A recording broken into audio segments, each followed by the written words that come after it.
Your man, Louie T. Welcome to the 2020 NFL Draft Wrap-Up Series where your man, Louie T, aims to break down all 32 teams in the National Football League's 2020 NFL Draft using our brand new grading scale from 5 to 1. Each pick will be assessed a score, 5 being the highest, 1 being the lowest. We will then tally up all of those scores, divide by the number of picks, which will yield us an overall grade for that team's draft. We'll then move on to the next team in the series picked by you. That's right, you, the viewer out there, are in total control as this is the You Pick format. Simply be the first to leave a comment in the comment section of this and future videos in this series stating 2 things: the phrase next and the team you'd like to see next. Some examples would be Bucs next, TB next, Tampa. You get where I'm going with this. As a matter of fact, the next team up in the series is none other than the Tampa Bay Buccaneers.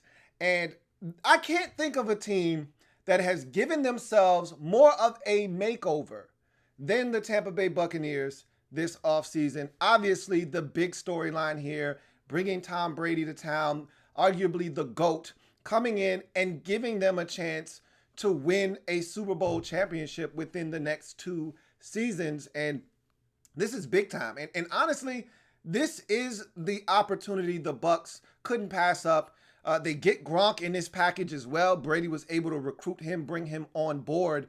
And so when you look at this team, they were already talented pre-Brady, okay? You know, a lot of people blame Jameis Winston for some of the shortcomings of these Buccaneers teams. The defense wasn't very good either last year, okay? So we can talk Jameis being a part of the 30-30 club all we want, but this team had their own shortcomings in various different areas, including field goal kicker, okay? Going a couple of years back. So this team has struggled in other areas, and they're hoping Brady comes in and cleans up a lot of those messes, and we'll see if he's able to do that. Honestly speaking, the offseason itself, the free agency period, was like a big, gigantic cake for the Tampa Bay Buccaneers, and essentially the draft was just icing for me. Like, had they done nothing else, maybe they needed a tackle, but outside of that, had they done nothing else after free agency, I think the Buccaneers would have been just fine. The draft was essentially icing on the cake for me, but I just did a brand spanking new podcast, Louie T Network podcast. Check that out if you haven't already done so. And I talk about this Buccaneers team because I think they've got tremendous pressure on them to win because everyone's crowning them similar to what happened with Cleveland last year. Everyone's crowning this Buccaneers team the NFC champions before they've even played a game together as a group. So I'm fascinated by this Buccaneers team. I love your head coach. You know how I feel about Bruce Arians. I told you he's the cool cat with the hat to match. And so Uncle Bruce is going to get an opportunity to raise that Lombardi potentially this year, but there's a lot of things that could go wrong. We'll talk about that at a later date and time. Again, I talked about it on the podcast. So if you want to hear me talk about this Buccaneers team as constructed and what I think the prospects of their 2020 season look like, check out the Louie T Network podcast, episode number 77. That being said, let's talk about what Jason Licht did, however, in the 2020 NFL draft. That's what we're here to talk about. And it was a nice in and out draft, 7 picks. They made a move early in the first round that essentially took away a couple of picks. That's fine. It needed to be done. They needed to ensure that they got one of the big 4, and they did. And so I thought after that pick, everything else was icing on the cake. As I mentioned, this entire draft for me, for the Buccaneers, was icing on the cake. But there's another player in here that I felt like you stole. So when you look at the totality of this draft, I think you actually made out pretty damn good. And you got 3 really good players that I think are going to come in and help you right away in this draft. So I really think Jason Licht knocked it out of the park, frankly. And so let's take a look at this 2020 NFL draft for the Tampa Bay Buccaneers. And we start in the first round, 13th overall selection, offensive tackle out of Iowa. Tristan Wirfs is the pick. And I'll be reading from my breakdowns. I got write-ups on all 7 of these picks made by the Buccaneers. I'll be reading from them as I've taken my notes on each of these players and given them grades. So let's take a look at your first selection in Tristan Wirfs. 6'5", 320 pounds, 34-inch arms, 4'8", 540. So he's a tremendous athlete. We already knew that.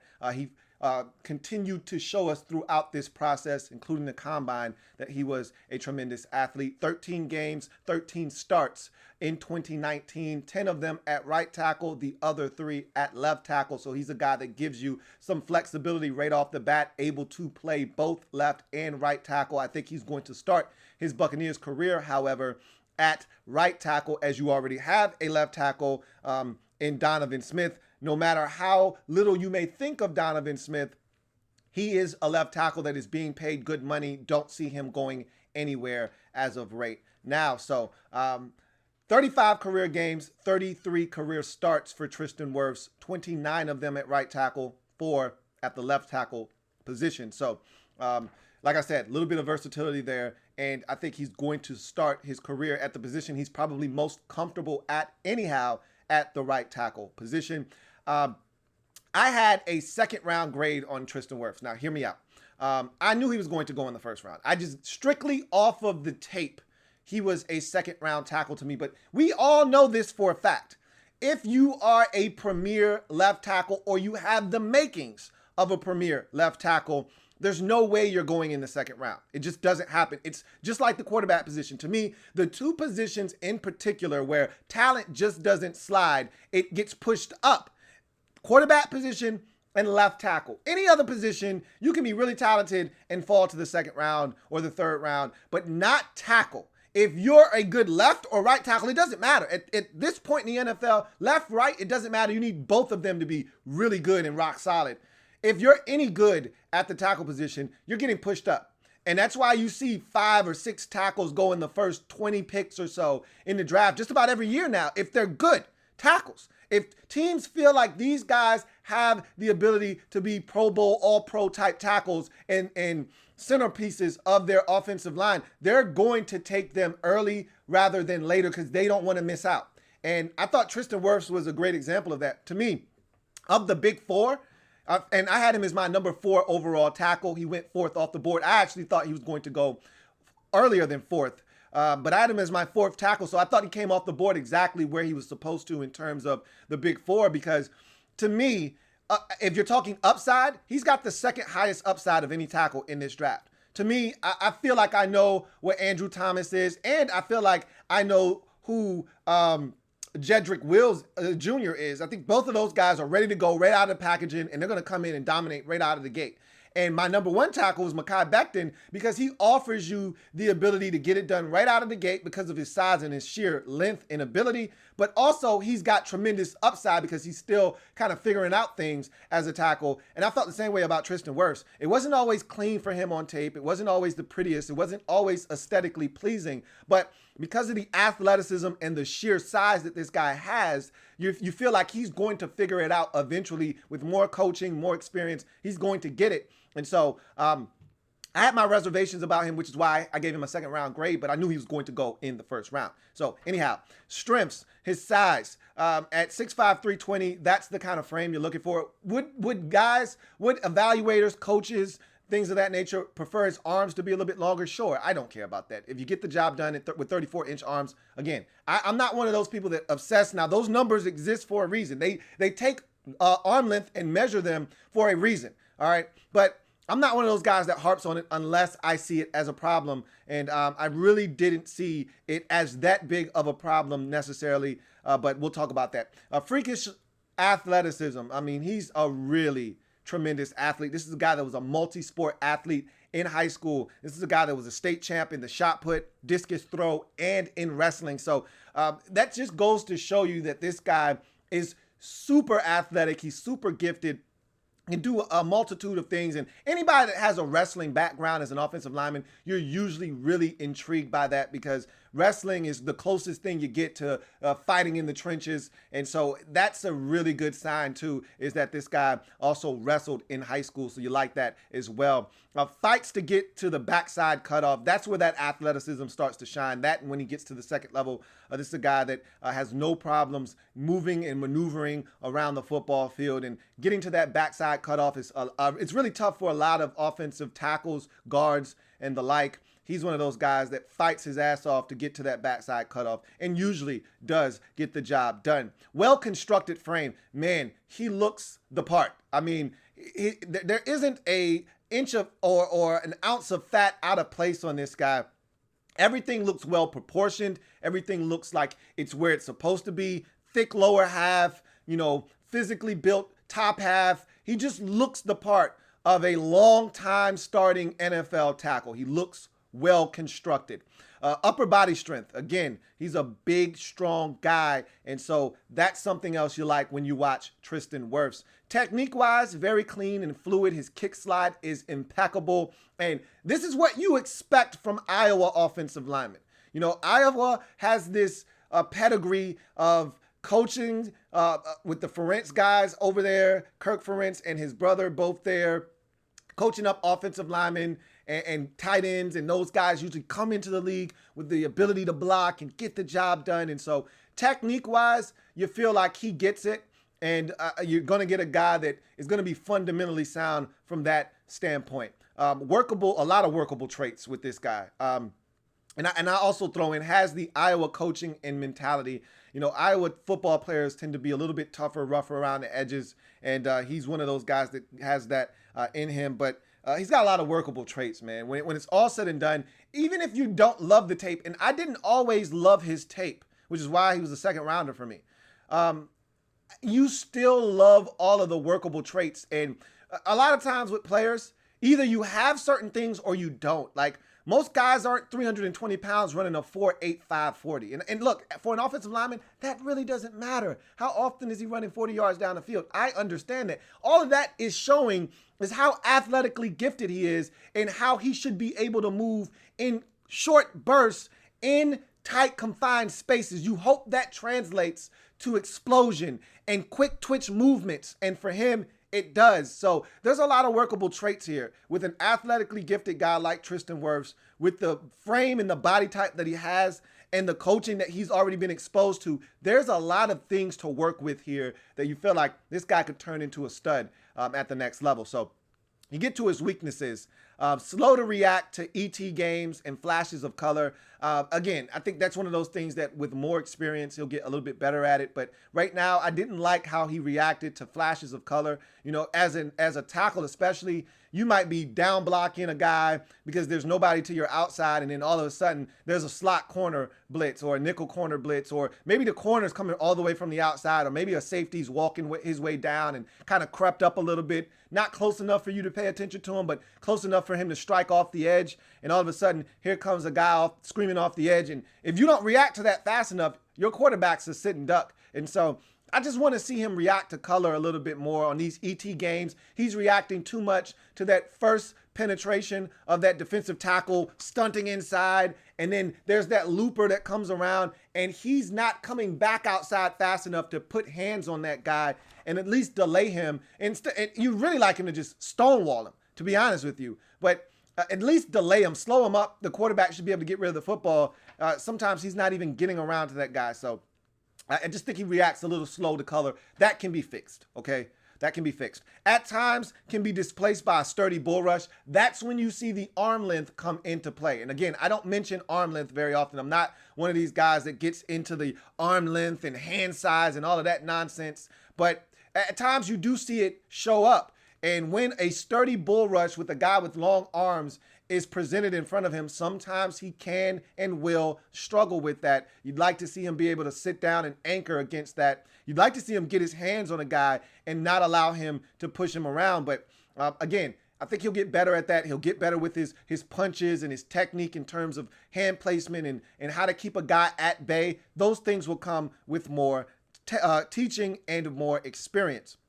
Lacks ideal length that teams covet at the tackle position. I already mentioned that. I don't need to really beat that up anymore. Fails to move his feet instead of, and he instead opts to reach for guys. That's a very nasty habit that he definitely needs to clean up. That will get him beat more times than his lack of length at the next level. If you want to stay in front of a guy at this level, because everybody up here is good, even the worst edge rusher in this league is good enough to beat your tackle if he's not fundamentally sound, especially with his feet. Look, you may not use your hands the best, and you may allow guys into your body from time to time, but if you don't move your feet, you are shortening the edge for a rusher. That's the thing you don't want to do. That's a no-no. Move your feet, Keep that guy in front of you, make him work. If you do not move your feet and instead opt to reach, that guy can run around you, shorten the edge, get to your quarterback. He's got to move his feet. He's too athletically gifted to not move his feet at all times instead of reaching. Don't reach, move your feet. Okay, so if he can do that, I think he'll clean up a lot of the things that really frustrated me on tape. Again, I think he'll get better with time, but there were some things that really frustrated me. The biggest was that he just didn't move his feet at times. His feet would come to a complete stop, and he would instead say, I should be able to reach this guy, lay hands on him, and that should be good enough. And that's not going to be good enough at the next level. And it wasn't good enough at times at Iowa either. And I said this already throughout this entire process. Big Ten tackles had it the worst of anyone. We always praise and laud the SEC. Oh, they've got all this talent, and they do.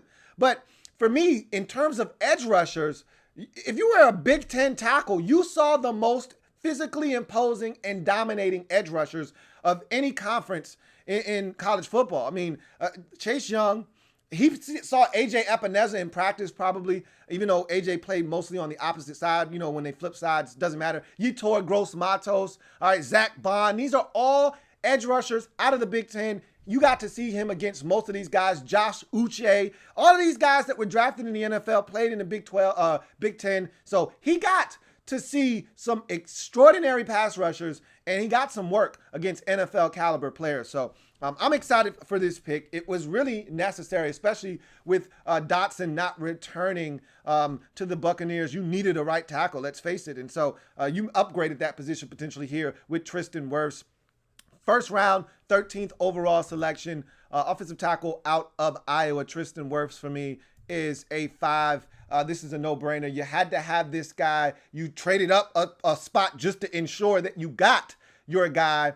And he could eventually be your left tackle of the future. We'll see. Maybe you just keep him at right tackle where he's comfortable right now. But eventually, you know, if you feel like this guy's too athletically gifted to waste at right tackle, let's move him over to the left side. We'll see what happens with that. But right now, you got yourself bookend tackles essentially. And Tristan Wirfs is a big-time pickup for you. As we move on to the second round in this draft for the Tampa Bay Buccaneers, 45th pick overall, safety out of Minnesota, Antoine Winfield Jr. is the pick, 5'9", 203 pounds, 4'4", 540, 3.5 tackles for loss, 3 sacks, 2 forced fumbles, 1 pass breakup, 7 INTs, and a pick 6 in 13 games. This guy was an animal in 2019 for the Golden Gophers. For his career, 7 tackles for loss, 4 sacks, 2 forced fumbles, 6 pass breakups, 9 INTs, 1 block kick, and 2 pick sixes. This guy just fills up the stat sheet. He's a football player, man. I love the fact that his dad was an all-pro corner. I remember his dad playing. That was right in my golden years as a football watcher. And really, I could even go back a little bit further than his dad in the early 90s, late 90s, excuse me, mid to late 90s in college, late 90s in the NFL, into the early mid-2000s. Antoine Winfield was a staple for the Buffalo Bills early in his career, and then the Minnesota Vikings a little bit later on in his career. And he was just a physical guy. You know, the thing I always think about with his dad is how short of a corner he was, but he was no nonsense out there. Just because he was short, you weren't going to take advantage of him. He'd come and hit you in your mouth. He'd make plays on the football. It's the reason why he was a multi-time All-Pro and a multi-time Pro Bowler in the league. And so his son has taken on a lot of his traits. And that's the fun part to watch, is this guy's a technician. He understands the game. We'll talk about that here in a second. I had a second round grade on him, though, and really mostly in part because of his size. You know, if he was a 6'1" corner or a safety, we'd probably be talking about a guy that had a different grade on him, but that's nor here nor there. He was my second overall safety in this draft, and I thought he was going to go early. Second round. I'm talking about one of the first 5 picks in the second round. And I thought Xavier McKinney, who was my number 1 safety, was going to go in the first round. Nobody at the safety position went in the first round. So that kind of pushed everybody else back. And so he was the 4th safety taken, which I feel like you got to steal, because I don't think the 2 safeties taken above him were better than him in this draft, to be honest with you. So honestly speaking, he should have been the 2nd safety off the board. But their loss, your gain. Strengths, speed. All right, right off the bat, the 4.45, you see it on tape. All right, he can run, he can move, he can eat up ground. Physicality, I didn't know if I was getting a physical safety. When I first, popped on the film and I looked at the numbers, I didn't know what I was getting into. I watched him throughout the course of the season, but I wasn't focusing in on Antoine Winfield Jr. I remember watching a game with the Gophers, and he makes a game-saving interception late in that ball game to secure the victory. And I remember seeing the range on that particular play and saying to myself, man, he's impressive. I just didn't know if I was getting physicality with that package. He'll come up and hit you in the mouth. He's not afraid. He's not bashful. He's coming up looking to lay the wood to somebody. So physicality, definitely a part of his game. Superb instincts. And I'll just lump this next one in. Tremendous football IQ, because they are really synonymous with one another. His football IQ is off the charts. He used to watch film with his dad at an early age. That's part of the reason his football acumen is so high and really off the charts. His recognition of route combinations, his ability to key quarterbacks' eyes and see what they're trying to do is ridiculous. I mean, he sees it before it happens, and it's what allows him to be there on time. A lot of safeties arrive to the party just a little bit late. And, I've always said, look, better late than never, right? But there's a lot of guys that show up to the party really tardy, and you're like, man, I could have used you 2 seconds ago, But this is a guy that's there usually early. He sees it, he's breaking on it, and he's making plays. I mean, the 7 interceptions in 2019 alone, that's a career for most guys. He did that in a season, okay? I mean, it's ridiculous how many times he was able to get his hands on footballs in 2019. And really, that's where it comes from, the tremendous football IQ, his superb instincts. He just sees it, and then he's able to react to it, and he's proactive, not reactive. So before you even know what you're going to do, he's already playing that game of chess with you, and he knows what you're trying to do, and he's getting there to make a play on it. Controlled thumper. He gets guys on the ground. Despite him coming up wanting to lay people out, he's also controlled enough to wrap and roll and get you down on the ground.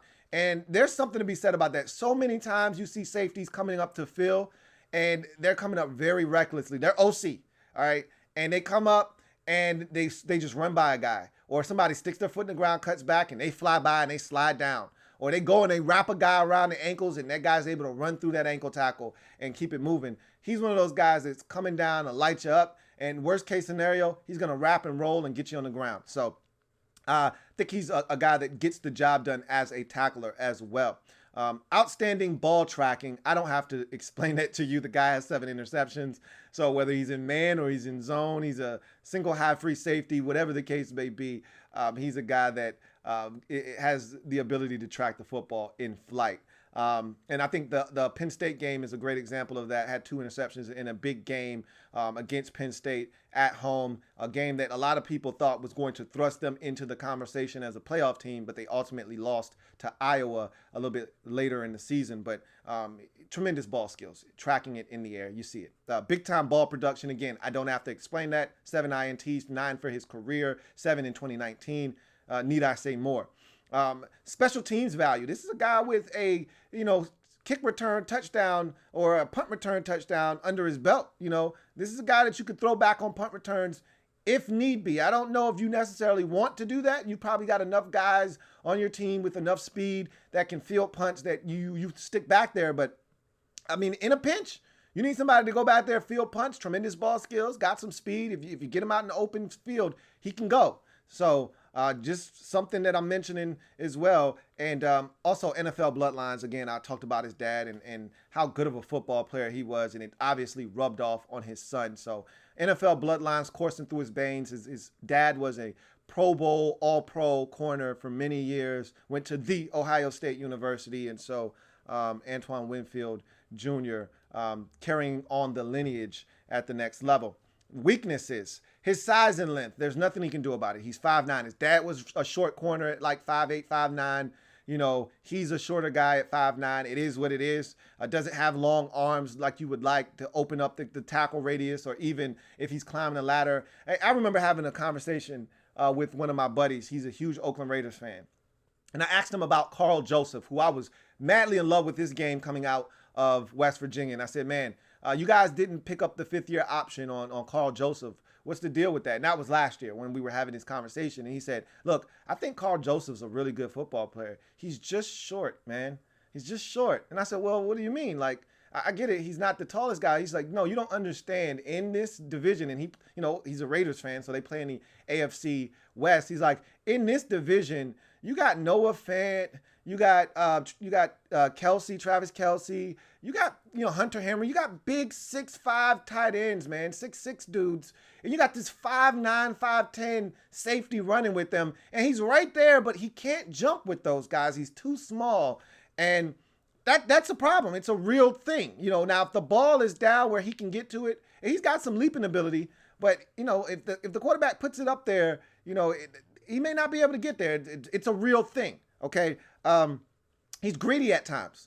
And look, that's what happens when you got a ball hawking player. It doesn't matter what position, linebacker, corner, safety. If you got a ball hawk, a guy that is synonymous for being around the football, they're going to be greedy. As I like to say, eyes bigger than their stomach. They've been eaten already, but they're still hungry, or at least that's what their eyes are telling them. They see it, their eyes light up. Man, I can have that one. And your stomach is saying, bro, we full. We've already eaten enough. We're good. Let this digest and we can come back and eat later. And like, nah, I think I can go get this one. And all of a sudden it's a double move. You thought it was a dig route. And so from your safety perch, you decide to bite down on that dig route. And now all of a sudden he's taking that dig vertical. And now he's got the jump on you because you've taken 3 false steps this way and he's zinging the other way up the field. And now you can't catch him. That can happen to him from time to time where he's just a little bit greedy, a little bit overzealous. But that's what happens when you got a ball hawk. You take the good with the bad, and it's a trade-off that I'm willing to make. Injury concerns. Here's a guy that had his 2017 season cut short due to a hamstring injury. He only played in 4 games that season. Then the following year in 2018, his season was cut down by foot injuries after 5 games. So in a 2-year stretch, he only played in 9 total games and really missed the vast majority of the season. 2019, for all intents and purposes, was his first full season in 3 years. So take that into consideration. I think that's another reason why teams might have passed on him and pushed him down the board. They went with guys that have a healthier, clean bill of health and have had a track record of playing football and not missing games. We'll see if that bites you guys in the rear end down the road, or if it ever rears its ugly head. Hopefully it does not, but I can tell you this much. If he stays healthy, you got a hell of a football player in the 2nd round, 45th pick overall, safety out of Minnesota. Antoine Winfield Jr. for me is a 5. Tremendous pickup. My comp for him is Kevin Byard,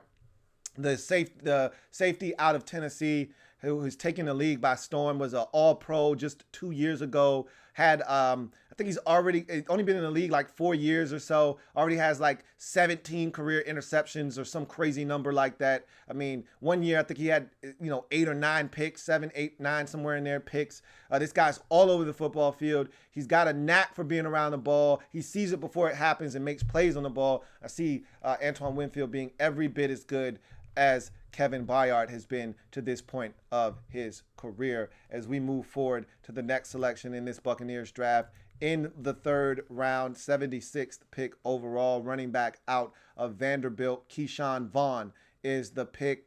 5'10", 214, ran a 4.51 40. This was a guy that transferred from Illinois after the 2017 season, had to sit out all of 2018. So only 1 year at Vandy, but put up some really good numbers. 198 rushes, 1,028 yards for 9 touchdowns, and 28 catches for 270 yards and 1 score in 2019 in 12 games for the Vanderbilt Commodores for his career. And this is 24 games at Vandy and first 22 games for Illinois in his career. 572 rushes for 3,296 yards and 30 scores, 68 grabs for 648 yards, 3 scores in 46 games. So I had a mid day 3 pick on him grade. So I thought he was a 5th round pick.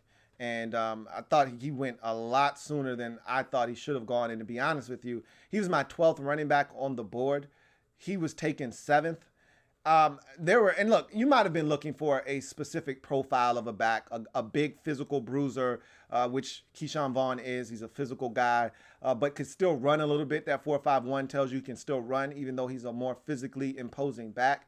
And some of the guys that I had ahead of him were physically imposing, but they weren't fast. And that's okay. If you weren't looking for a guy that was running a 4.7 or a 4.62, I get that. But, Darrington Evans, not the biggest guy, kind of a slender, slight frame, but speed demon, could run. Maybe you weren't looking for that because you may already have one of those guys in Ronald Jones and you wanted a compliment to him. That's fine. Whatever the case may be. I just thought Zach Moss, LaMichael Pirine, and Darrington Evans were all better backs, but all better options for you here in the 3rd round. But you went with Keyshawn Vaughn. And so let's talk about him.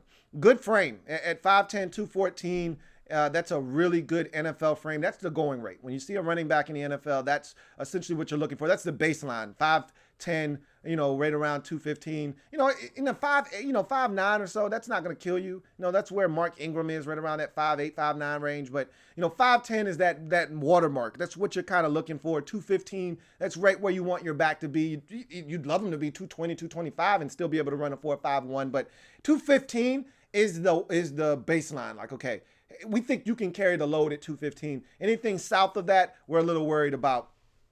Can you carry the load in a physical and physically demanding league and sport? Can you carry the load at a position where you're getting banged around every single snap?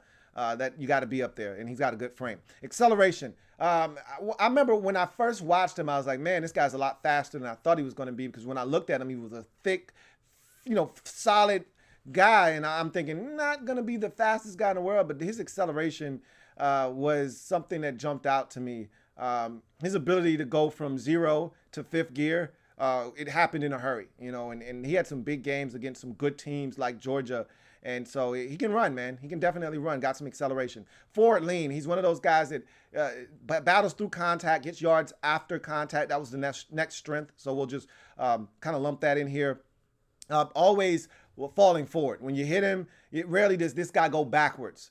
He plays with the forward lean. If it's 3rd and 1, you give him the rock, he gets contacted. More likely than not, he's going to fall forward and get that first down for you. He's got that forward lean, gets yards after contact. He's a sturdy back, as I mentioned, one of those guys that is able to power through contact. If you come with a feeble arm tackle, he's going to run through it.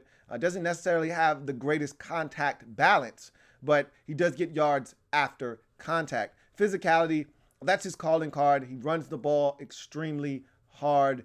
He's a durable back as well. So there's a lot of good things here with Keyshawn Vaughn, in addition to that 4.51, which he ran a lot faster at the combine than I thought he was going to run. Weaknesses. His pass pro was abysmal on tape. Not really impressed with his pass pro. Hopefully you've got a guy that you trust in those situations, because Brady is going to need a guy to protect him on 3rd downs, and he's going to need a guy to dump it down to, because we know Brady loves to check it down to his backs out of the backfield. So hopefully you have a guy or two that you trust in those situations to not only block but also can catch it out of the backfield. He runs to contact. That was one of my biggest pet peeves for Keyshawn Vaughn, is that he's not looking to elude guys. He's looking to run them over, but you're not going to run everybody over. Don't run to contact, run to daylight. Run away. They're not your friends, okay? They have on a different color jersey. Don't run towards them. Run away from them. And so he's a guy looking to punish defenders. I'd much rather you run away from him than look to punish a guy, but that's nor here nor there. Lacks patience at times, and you actually drafted another guy in this draft that lacks patience. That, there's something to be said about getting the football and putting your head down and getting what's there. And, instead of, 2nd and 9 or 2nd and 10, it's 2nd and 6. Yeah, that's awesome. But you know what else is great? Having the patience to let things develop. And instead of it being 2nd and 6, it's now 1st and 10 all over again, because you just picked up 14 yards. And he's just one of those guys, he gets it and he just goes. And he doesn't even know where he's going. He's just running fast as hell in whatever direction he sees fit, and he'll make it up on the fly. And that's not how it's supposed to go. Some plays, yeah, that's what you do. Not all plays, though, are designed for you to just get it and go much faster than slow. Sometimes you got to let the play develop. Let your blockers come around. Let them open up a hole for you, and then you accelerate. The old adage is, and it's this way for a reason, slow to the hole, explode through the hole, okay? Slow to, explode through. That's the adage. He doesn't usually adhere to that. So, more of a first and second down back. I just don't see third down back written all over him. And that's my problem with you guys taking him here, is that had you taken a Zach Moss or a LaMichael Pirine, those are guys that can do it. Even if you wanted a bigger, thicker back, those are bigger, thicker backs that could do it on first, second, and third down. All right, again, they don't offer you the speed component, but they can do it on first, second, and third down. They can catch it. They can pass protect. Those guys were more complete backs. And even a Darrington Evans, if you weren't looking for, and I think he can be a three-down back as well, but even if you weren't looking for that and you were looking for a change of pace, Darrington Evans, much better option. I'm not saying, again, I'm just saying.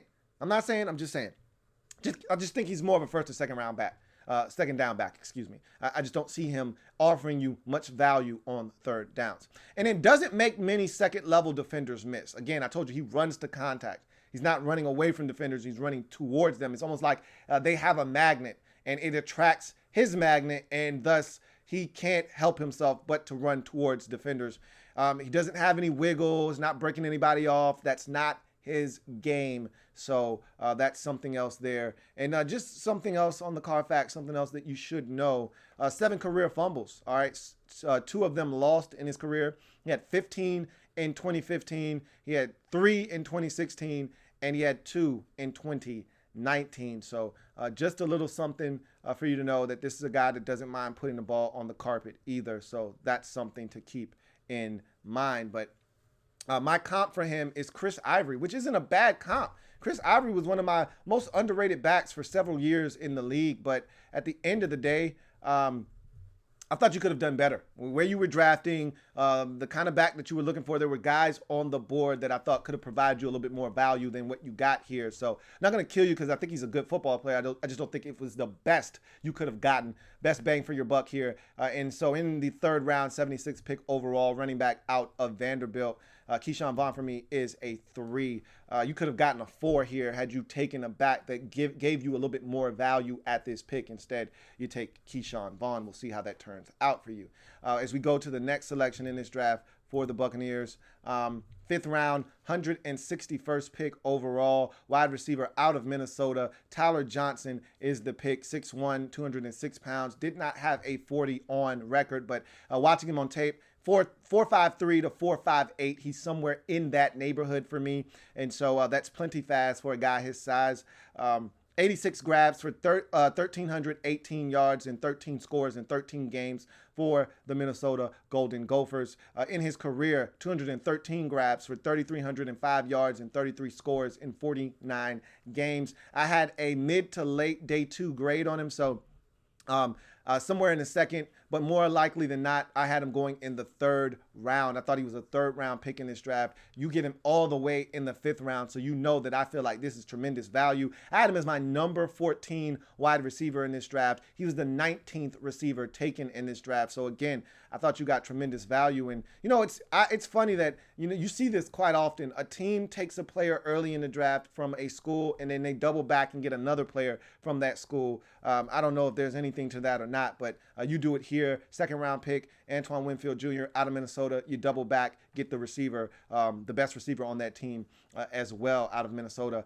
Size is his first strength, 6'1", 206. I thought he was more like 6'2", 6'3", watching him on tape, but 6'1", perfectly fine. Toughness. This is a guy that will do the dirty work. He'll go over the middle of the football field. He'll take the hit. He'll run the slant. He'll run the shallow cross. He knows there's imminent pressure of a safety or a backer coming to hit him. He doesn't care. He'll go in there and go and get the football, which speaks to the next strength.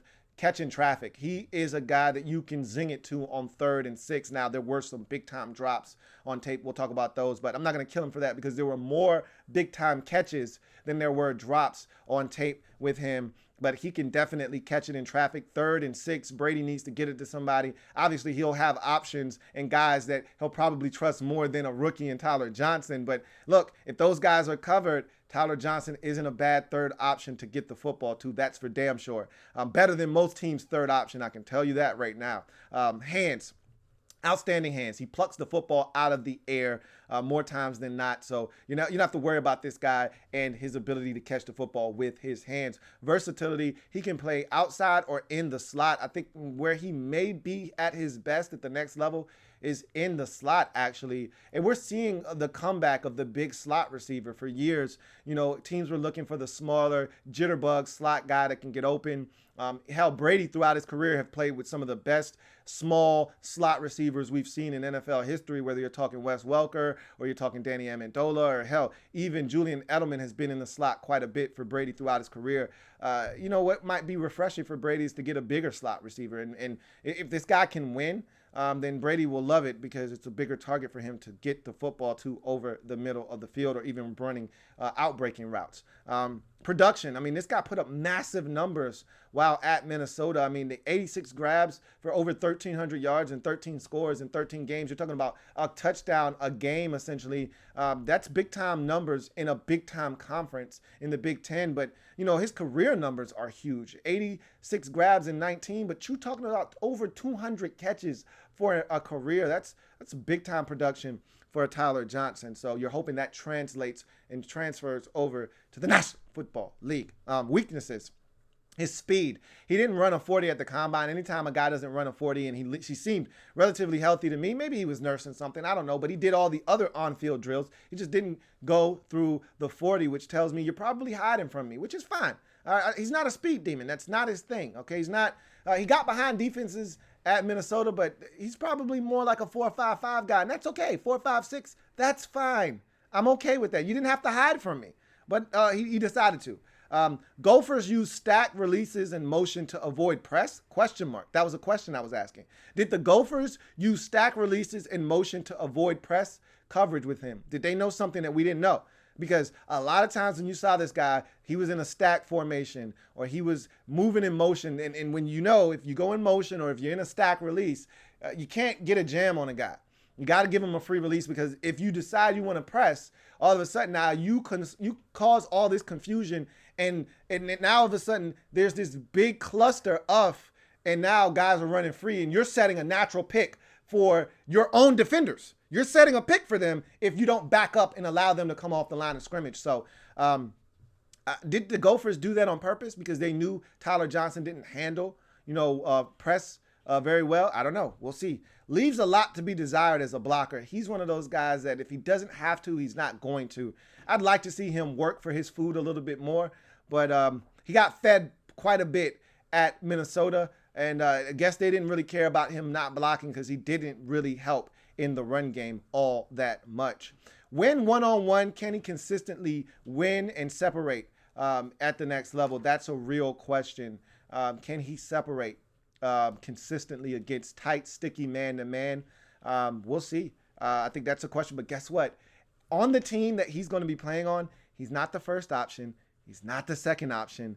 You could argue he's not even the third option with Gronk coming on board. He's a fourth, fifth option right now. He's the third best receiver on your roster.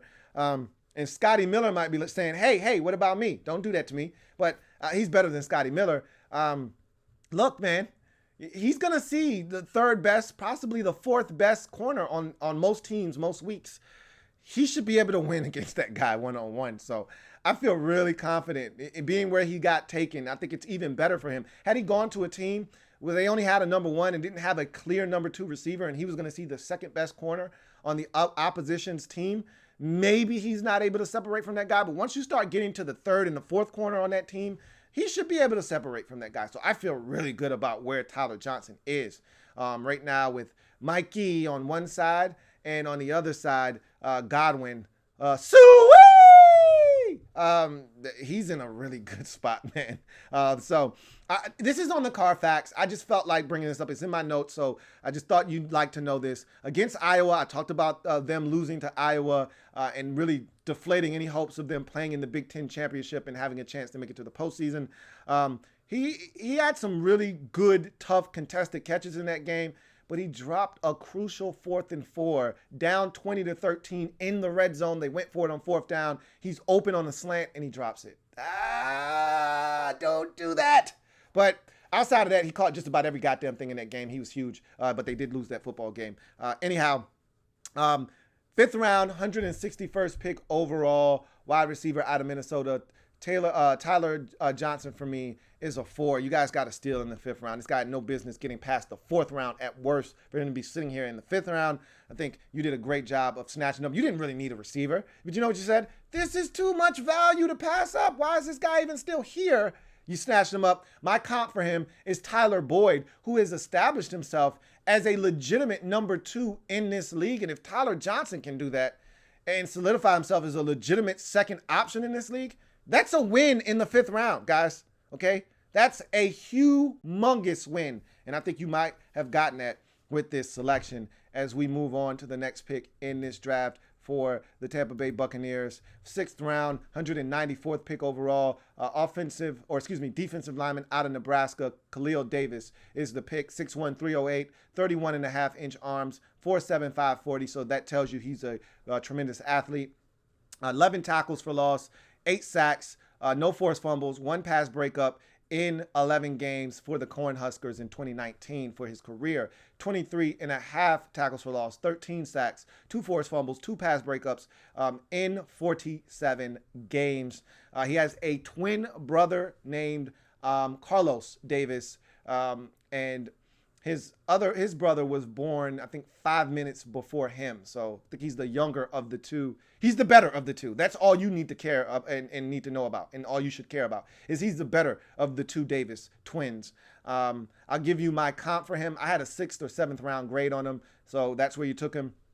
I remember watching this guy at the combine. That was my first exposure to him and how athletically gifted he and his brother were. Both of them ran exceptional times for guys 300 pounds plus at the combine. So I went into this tape thinking I'm getting an athletically gifted guy. He did not disappoint. Has a leverage advantage and is able to generate a little bit of a push off of it. There are times where he's able to collapse the pocket off of that leverage. He's 6'1", so a lot of times he's going to win the leverage battle. And then on top of being 6'1", which you're not going to find a 6'1" tackle or guard. Most of the times those guys are 6'4", 6'5", 6'3" at the shortest. A lot of times you're coming off the ball, low, and you're already 6'1" with the low center of gravity. It's going to give you the leverage advantage. And, a low man wins a lot of times in the NFL in the trenches. So he's able to do a good job of winning the leverage battle a lot of times. Extremely quick and agile for a man his size. Tremendous athlete. I talked about that coming out of the combine. He showed me something there, and it translated onto the tape, onto the field. This is a guy that is a hell of a motor guy. That's the next strength. Outstanding motor and closing speed. Man, is this guy athletically gifted. I mean, it's fun to watch him. And I love the fact that he's coming into a situation with another guy with a tremendous motor in Vita Vea and another guy that just is a brute force physical specimen in Ndamukong Suh, who's been in the league for a number of years. Hopefully he can soak up all the information he can get from those two, because there's a lot of work that needs to be done with Khalil Davis, but there's so much here that you can tap into potentially to make this guy a really quality NFL football player. But he has the motor and the athleticism, and that's a great start. When you've got athleticism and quickness off the snap to go with a motor that just doesn't quit, I think those are 2 great ingredients for a nice recipe as a defensive tackle. Very disruptive in nature, always probing for a way into the backfield. This is a guy that just doesn't stop trying to find a way. Some guys get blocked and, okay, you got me on this rep, I'll try to get you next time. And then there are guys that just won't quit. They're flailing around, hands are all over the place. They're going left, they're going right, they're zigging, they're zagging, they're trying to push you, they're trying to pull you. They're just trying to find a way. They're just trying to find a door to the backfield. He's one of those guys. So doesn't always have a plan, doesn't always know what the hell he's doing, but he's doing something, okay? That's where coaching comes into play. You gotta find a way to harness all this energy and all this athleticism and get it into a constructive way that it can be utilized on a snap-in, snap-out basis. Weaknesses. His helter-skelter approach leaves him vulnerable to length and power. So what do I mean by that? Have you ever been hit up under your arm before? Have you ever done that? I have. If you've played football, you've probably been chucked up under your arms before in some form of capacity. If you're a lineman, you've been hit up under your arms before. If for me being a receiver, you go up, you go catch a ball, you get hit under your arms in the rib area. It's not very flattering, and you move when someone hits you up under there. And he's one of those guys, arms flailing. He's all over the place. Like I told you, a lot of energy, helter skelter. And, sometimes if you just want to put a stop to all that, it's almost like there's a little button, an off button. Hit a dude up under their ribs with a stiff jab. It'll calm all of that shit down quick. And that's what happens to him sometimes is he'll be doing all this extra stuff, trying to swim and flailing arms, and he's trying to get in the backfield. And then that lineman just casually, bow, jabs him right up under his ribs. And, okay, you got me. And so I need him, because he doesn't have long arms and because he's not the most powerful dude, I need him to understand who he's going up against and that's why I said you got to harness all of this energy and athleticism and get him to understand that you can't be doing all of this crazy stuff, because these guys here, they got length and they got power and they got hands and they know how to use them, and they'll put you down quick. And they'll make you a non-factor before you even have a chance to get going. So he just needs to clean up some of that stuff. He's a little bit too helter-skelter, and he just needs to be a little bit more focused on the task at hand. Lacks the size and length teams generally look for. Again, what are you going to do? He's got 31.5-inch arms. That's not ideal. The 6'1", I'm not really going to beat him up for that. It is what it is, but the 31.5-inch arms, that is a problem, because most of the guys you're going up against 33, 34, 35-inch arms. That's a long enough length to keep you at bay with 31.5-inch arms. So that's where you got to use your quickness to your advantage. And finally, he can be uprooted from his gap, and he struggles to disengage at the point of attack due to his lack of length. Again, there's really no way around that other than using better technique, slapping down that offensive lineman's hands to get into his body to give you a fighting chance. It's like Mike Tyson. He always wanted to get inside. Why? Because he was a shorter fighter. He knocked down plenty of trees, plenty of guys that were 6'4", 6'5" in his career. You know how he did it? He got inside. But you know what would hurt him? A Lennox Lewis would hurt him. Why? Because Lennox Lewis had a hell of a jab and could keep him at bay. He can't do his work. He's not long enough in the length department to get inside and do what he wants to do if Lennox Lewis is popping him with the jab that keeps him on the outside of his glove. Same thing with Khalil Davis. It's no different. You want access to the backfield, you got to get into that offensive lineman's chest. If they're able to get to you first with their length, you won't be able to get to them. It's an easy, simple equation. 33 or 34 beats 31.5 just about every single snap. So in the 6th round, 194th pick overall, defensive lineman out of Nebraska, Khalil Davis for me is a 3, man. There's workable traits here. There are. And I think he's a guy with the athleticism and the motor that you can work with. My comp for him is Ricky Jean Francois. Been in the league for quite a bit.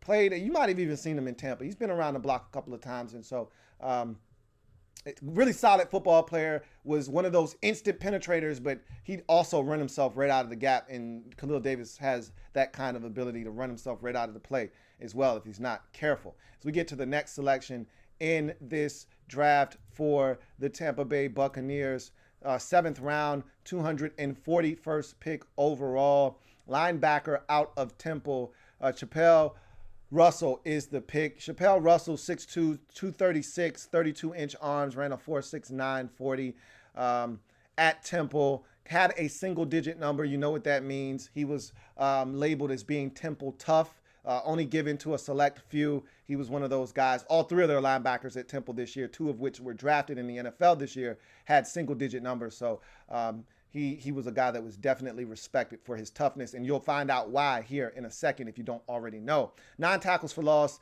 no sacks, no forced fumbles, 3 pass breakups, no interceptions in 13 games for the Temple Owls in 2019 for his career. 19.5 tackles for loss, 3 sacks, 3 forced fumbles, 9 pass breakups in 45 games. I didn't have a draftable grade on him. I didn't think he was going to get drafted, so don't have any of that for you.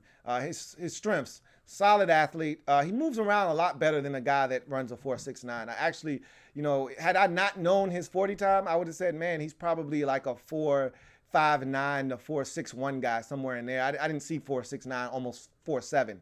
He moves around a lot better. He's a good athlete, man. You can see him moves well, changes directions very well, navigates the field very fluidly. You see a guy that moves really well. I just put that in my notes. Moves around very well. So, again, he's a really quality athlete, man. Can actually provide some coverage ability short to intermediate. Like, I don't want this guy running 25 yards down the field, but like I'm watching him cover guys running shallow crosses, and he's doing a great job of picking those guys up and forcing the quarterback to turn it down. He's doing a great job of flipping his hips and falling underneath an in-breaking route and things of that nature. So it gives you a little something in the coverage department, but that's where all of my compliments end with Chappell Russell. Long, angular build that lacks girth. Here's a guy that he has trouble keeping weight on. All right, so I told you he was 236 pounds. Well, he probably bulked up, and that's probably why he ran so slow. It's all making sense to me now that I think about it, because the 4.69 doesn't make any sense. The 236 pounds doesn't make any sense because he doesn't look 236 on film. Now it all makes sense because in my notes I have has had trouble keeping on weight. He weighed 221 pounds at the NFLPA Collegiate Bowl, which he was invited to play in. And it makes sense that he's probably a 225-pound linebacker somewhere in that 220 to 225-pound neighborhood. And because he wanted to show teams that he wasn't a 220-pound linebacker, he put on probably a good 15 pounds. And that slowed him down. And that's why you get the 4.69, because that's not his true weight. Had he been 221 pounds, like he probably weighed at Temple, I probably would have saw the 4.58 40 that I saw on tape. So you know what? This just dawned on me as I'm talking to you. That makes sense because he's not a 235-pound, 236-pound linebacker. So we'll see what the Buccaneers decide to allow him to play at and ask him to play at. I can tell you this much. He's probably not going to be the guy that you think you're getting, not the guy that you saw on tape, if you ask him to play at 230, 236. So for whatever that's worth. Anyway, he lacks true instincts to be a difference maker. Man, is he frustrating. I put down in my notes, he just doesn't see it well enough. Man, he's just waiting and waiting and waiting. And I'm like, dude, what are you waiting for? Are you waiting for that pulling guard to come and block you? Are you waiting for that tight end to get to the second level? Are you waiting for that tackle to come off that double team and get to you? What are you waiting for? Go make the tackle. He's just standing there waiting and waiting. And I'm like, where are your instincts? Like, one of the biggest attributes a linebacker can have is instincts, knowing when to shoot. There's a time to be patient as a linebacker, and then there's a time to fire off your gun. And he's just sitting there. All of his bullets are still in his gun. He refuses to pull it out of the holster. And that's frustrating to watch, man. It really is. And then when he finally does get involved, he misses too many tackle attempts on top of being extremely patient. I can't tell you how many tackles I watched this guy miss in the games that I watch. I'm like, dude, get somebody on the damn ground. Why you keep missing tackles? So that's problematic for me as well. And then the biggest thing, and the reason that he's here in the 7th round, if teams liked him, and they probably just took him off the board because of this, injury concerns. This is a guy that had a torn ACL in back-to-back seasons, the same torn right ACL. All right. In 2016 and in the 2017 season. So you know that this guy is tough because it takes a mentally tough individual to not only tear it once, but to then tear it the very next season after struggling to make it back and tear it yet again to come back and play and have the confidence in that knee that it's not going to happen again. And he was able to play the final 2 years of his collegiate career without any injury. So hopefully it stays that way for him. But I'm not going to lie to you. Not impressed with this selection, but it's the 7th round. This is what you do in the 7th round. I've said this. There are 3 types of players you take in the 7th round. One with a medical red flag, which is what Chappell Russell qualifies as. One with an off-the-field character red flag. That's not him. Or a guy that's making a positional switch that you think has tremendous upside but doesn't have a ton of experience. Maybe he used to be a safety and now he's playing linebacker and he's still adjusting to the linebacker position, but you see a world of talent there. That's what you do in the 7th round. Those types of guys, or a small school guy that has tremendous numbers and has put up all of these stats, but he played at a really small school and you're not sure how it translates, you take that guy in the 7th round. So he's the first of those guys. He was a medical red flag. And so you take this guy and you see what you get in the 7th round. But I'm going to be honest with you, not overly impressed with Chappell Russell. And because of that, For me, he is a 2.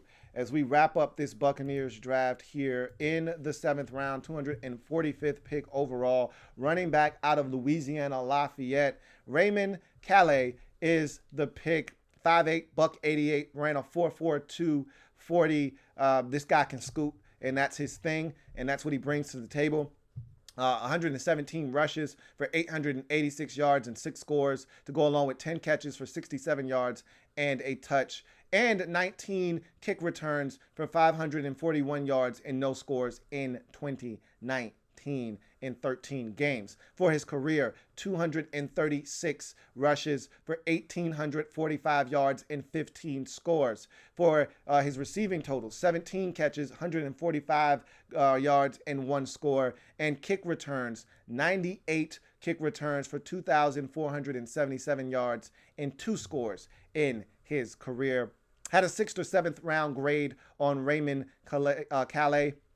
I'll give you my comp for him a little bit later on. Strengths, speed, and acceleration, off the charts. It's what is his number one calling card. It's the thing that got him drafted. It's the thing that's going to keep him in the league. It's the one thing he does extremely well. And he's got a track background, and you see it. Guys don't catch up to him from behind. He outruns. He's got what we call ankle beating speed, okay? You have the angle as a safety. You should be able to get to him and push him out of bounds. And he outruns your angle. And I can't tell you how many times I watched this guy. And I said, okay, that guy's going to catch him. He's got the angle. He's going to push him out of bounds. And then I watched Raymond Calais run right by him. And I'm thinking, okay, this guy's going to at least dive. And he pulls away to the point where diving doesn't make any sense because you're not even going to get a piece of his ankle. And so not only is he fast, but he's got the acceleration. He's got that next gear to then pull away from guys that shouldn't be able to keep pace with him. I love it. Despite his size, he's unfazed by contact and will slam it up in there in between the tackles. Boy, is he fearless. He's 5'8", $188, and he doesn't give a shit. All right. He's slamming it up in there with those 300-pound behemoths and throwing caution to the wind. That's a good thing, and it's a bad thing. You're a $188, and all it takes is one hit to remind you that you're 188, but he's willing to take that risk. I love it. Always on the go. You know, he's got a nasty in and out cut, and it's seamless. It's, oop, oop, got him, 1, 2. Let me see your 1, 2 step. Boop, boop. And then he just keeps going, and all it takes is for you to just break down one time, and now you can't keep up because the acceleration and the speed is just too quick for you. And so he's always on the go, forcing defenders to make hasty decisions on the fly. One thing a defender doesn't want to do is be sped up. All right. When you're coming at him full speed, he's got to make a decision right now. If you're hesitating, if you're giving him the old Le'Veon Bell, you know, he gets to figure out how he wants to play this. How do I want to approach this guy? How do I want to approach this gap? How do I want to approach this play? If I'm coming at you 1,000,000 miles per second and I'm a 4.42 guy with crazy acceleration, I don't have a lot of time to think about how I want to approach this. I got to come up here and make a decision quickly. And if I make the wrong decision, I'm beat. And so he puts that kind of pressure on defenders every time he touches the football. Ball security, only 1 fumble in the last 2 seasons. So this is a guy that takes care of the rock, and you'd be surprised at how many guys have issues protecting the Duke. So he's not one of those guys coming in to the league. And then special teams value, as I just mentioned, this is a guy with 2 kick returns to his name. So I talked about if you need some guys to help you on specials, maybe that's a way for Raymond Calais to make his way onto this roster because he's also a hell of a gunner on specials. So, you know, he may not make it as a running back right off the bat, but he may have to make his mark on specials first to get his foot in the door, and then maybe he impresses the coaching staff enough to the point where they're like, hey, let's get Raymond a couple of touches on offense. He can do some things on offense, though. I wouldn't look past him there. His weaknesses, not great in pass pro or a real receiving threat. As I mentioned to you, only 17 career grabs. Not a lot of, difference-making plays out of the backfield as a receiver.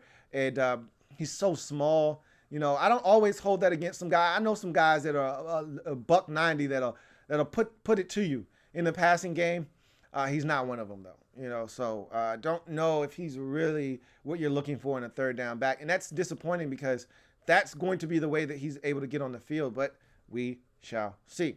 Could run with a tad bit more patience to set up his blocks and allow for better vision. I don't like to question running backs on their vision because you're out there, you're in the helmet, you see the field.